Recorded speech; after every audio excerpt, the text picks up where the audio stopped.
I would also like to acknowledge my elders from Cape York, because without their tenacity, and in particular the women, who I refer to as our warrior women, I wouldn't have the privilege to have this structural title called the CEO of Cape York Partnership. So I pay respects to them and to our future generation. It's so good to have you here and to be part of the conversation today. I also would like to pledge my personal support to the Uluru Statement from the Heart in its full, and to be really clear about my position of supporting a yes vote in the upcoming referendum to recognise Aboriginal and Torres Strait Islander people in the Constitution through a voice to Parliament. And I will focus a bit of my address on that. But before doing that, I might say something explicitly so no one thinks I forgot about the men in the room. But I am privileged because I have the strongest male role model in my life,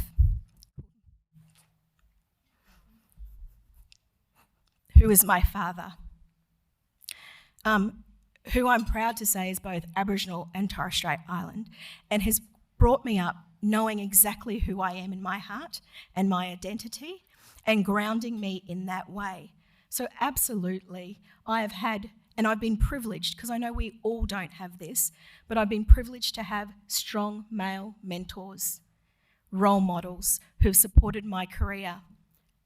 But today for me is not about the men.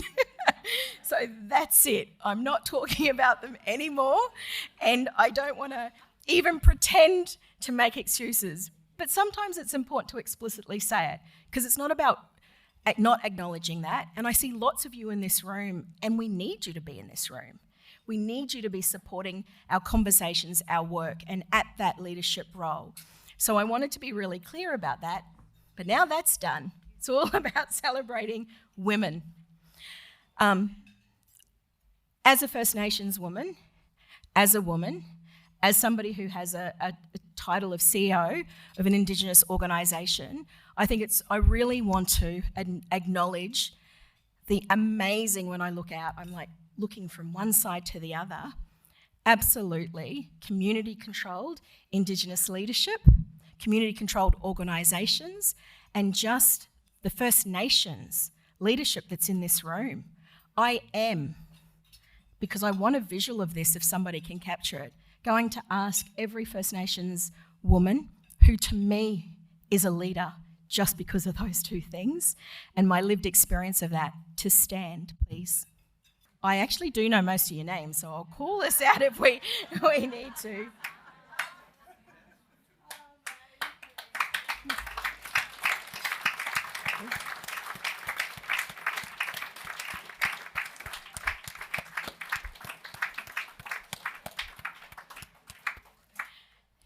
Can I tell you, the room's got half more of those. So for those that didn't stand, I want you to know that I know who you are. Thank you. Oh, not in that way. In that I want you to know that I'm really privileged and honoured that as the host, that you would come and that we would bring our networks together for this important cause. In my network, I also have had this blessing and privilege to have a whole range of female leaders from the different boards I've been on, from board executives, who are also women, and not necessarily First Nations women. But the confidence in which all my network has given me to just keep showing up is the thing I take most out of networks and organisations, and today like today. I don't pretend to think that I have qualities that I admire in others, but I've learnt later in my life, it's okay just to be me. And it's okay to be passionate about things. And actually, it's even more important that as I grow as a person and that I have opportunities across a broad network, to use my leadership to raise the voices of others, to raise the voices of our young people, to raise the voices of our First Nations women in particular. So today, my address is actually focused on something that our country is embarking on, a really historical moment in the country in 2023. and it's focused on the campaign of Indigenous recognition through the voice that will do nothing less than create a fairer and more equitable Australia for all, recognising our 65,000-year history of this land. And I want to talk today a bit about what I refer to as the 3 R's: the referendum, recognition, and reconciliation. With the federal government's 2023 referendum announcement, we've reached a critical juncture in the conversation that we need to have around recognition through a voice, and how this will ensure that Indigenous Australians have a say in policies and laws that affect us. After more than 230 years, the referendum is an important opportunity for all Australian people to decide if we wish to finally recognise Aboriginal and Torres Strait Islander people in the nation's rulebook, which is the Constitution, and create a better Australia for all of us. This is an historic year.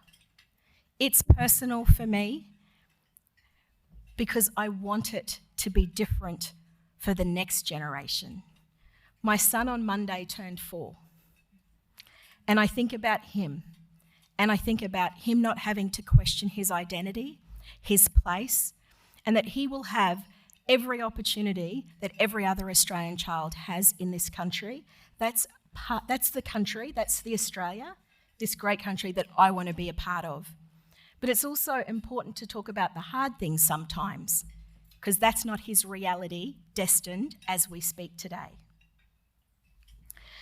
Our people for a long time have been raising their voice, and I would say have not been heard. We all have a vital role in striving to leave our country for our children in a better way.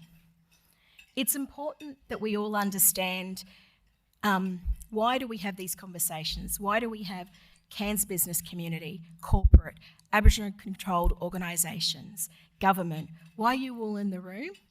Because as First Nations people, we make up 3% of this country. And if we all know anything about a referendum and the history, we need the 97% actually supporting our voices. And that's why we're having conversations like today and kickstarting that. So what's been asked in the referendum? I don't know if anyone's following the debate, but what I do know is Indigenous affairs and in history, the debate is all about what the politicians are, kicking the can down the road and making the issue about my people very political. And I'm here to tell you it shouldn't be. That First Nations people came together in this country as part of the Uluru Dialogues that produced the Uluru Statement from the Heart, where that collective group of leadership, now let's be clear, there were some people that walked out of that. When we're talking about 10 people versus 250 people, I never shy away from that conversation, because for some reason in this country, it's only the blackfellas that are supposed to agree on everything, right? That's not who we are. We are diverse as people. We have different opinions, and to do that. So the fact that we could come together as the first time in Indigenous history through what the mainstream would call our own conventions, through the Uluru Dialogue, to a consensus saying we actually think what's really reasonable is to be recognised as Aboriginal and Torres Strait Islander people in the Constitution through a voice to Parliament. I was in Canberra over the last few weeks with some of the women in this room that support me in my leadership. And one of the things that was very hard was sitting in front of politicians, trying to convince them to care about me. Trying to convince them to care about my people. Have you ever felt that you're begging somebody? It's suffocating. And for those of you who've never experienced that, that has been our life and our experience for far too long, which is why we're asking for this really reasonable ask, a say. Some might flip it the other way, and maybe for others to listen, but we want to have a voice in policies that affect us. So through the Uluru Statement from the Heart, and for those of you that have not read it, please do download it, go to the website. I want you to know one thing that's really important for me, and that is a gift through those conventions, through the Uluru Dialogues, from First Nations people across this country to the Australian people, not the politicians. We have much more confidence in the Australian people than we do in the politicians. And I wanted to make that really clear today, so to know that we just need them to stop politicising this, get us to a referendum, because I'm much more hopeful about what the Australian people want for their future as much as we are for ours. So what are we being asked to support in the referendum? Constitution recognition of First Peoples. When I was talking to some students about that and my own older kids around it, they're like, yeah? Like, just get on with it. Like, they just like, is that hard to ask? Right? But it is. So we're asking to say yes to the Constitution to recognise our people. That's the what. That's the what is the referendum. So why do we want to recognise First Australians in the Constitution? Because we're still a nation that does not recognise its Indigenous people in its founding legal document, our national birth certificate, the Australian Constitution. We have 65,000 years of living history storylines, and we have 235 years of a modern Australia, and this is our ask. It is reasonable. So that's why we need it. So how will we recognise First People? By requiring Parliament to establish a voice in our own affairs. If you're following the news, the debates, listening to the politicians kick this around, you'll hear this word, but we don't know what the detail is. We need more information. Actually, they don't. Because what the referendum is about is asking that simple question about recognition, the what, the why, and the how. And when they say, can't we just legislate it? Well, actually, that's your job as Parliament, is to actually do the legislation. That is the weeds of a conversation that we have to be raising up. We have to be really clear that this is about recognition, and without that recognition, how do we have reconciliation? How do we start a new foundation, new partnerships with this country and First Nations people if we don't start there? I'm asked, why does it need to be in the Constitution? Why can't you just legislate it? Because we need permanency. Most of you in this room that work on these challenges across our organisations know that we need 2 decades of work in front of us to be able to reach the endpoints and the success that we want, not 3-4-year cycle governments. We've seen with legislation around the country how politicians can just get rid of it.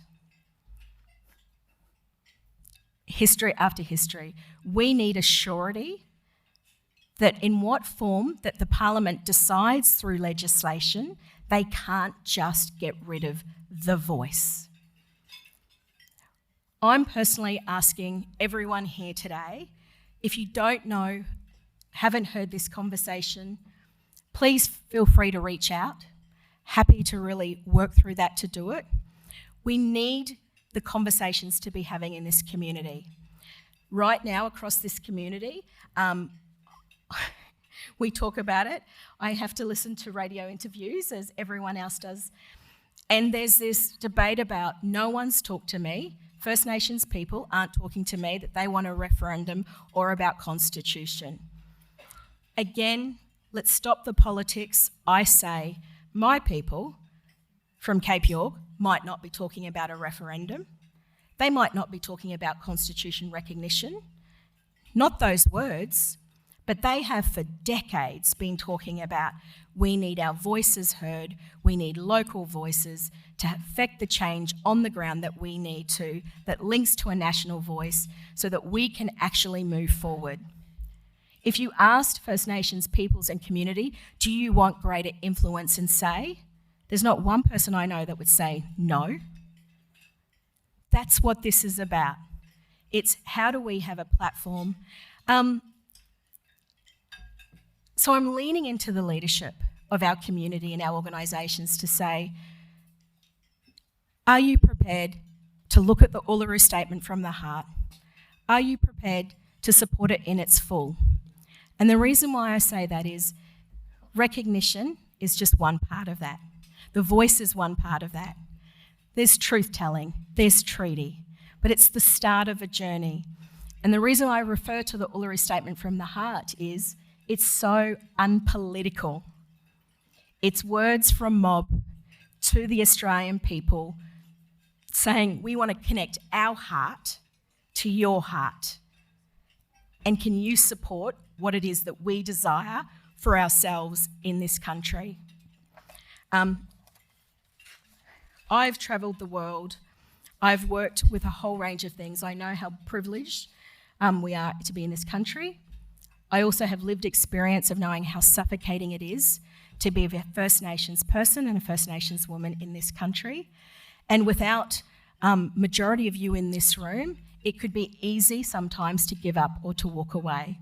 But this year, for 2023, I commit to you that I'm using my voice to say that my people matter, that this is a historic time in our country to actually really have a practical way of recognising our First Nations people. And I ask you, I call you to action, whatever that is today.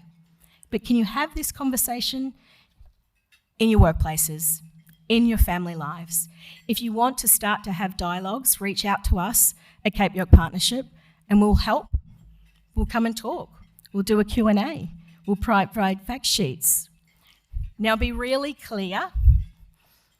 I have to say this because we are spotlighted as an organisation that I am not an official Yes campaign. I'm not using government funds for an official Yes campaign, right? But I am an individual. I'm a leader, I'm a female, I'm First Nations, and I will be voting yes in the referendum because it will be a better Australia for all of us. And I will continue to have the courage to have that position, and I'm inviting every one of us to walk together on this. Thank you.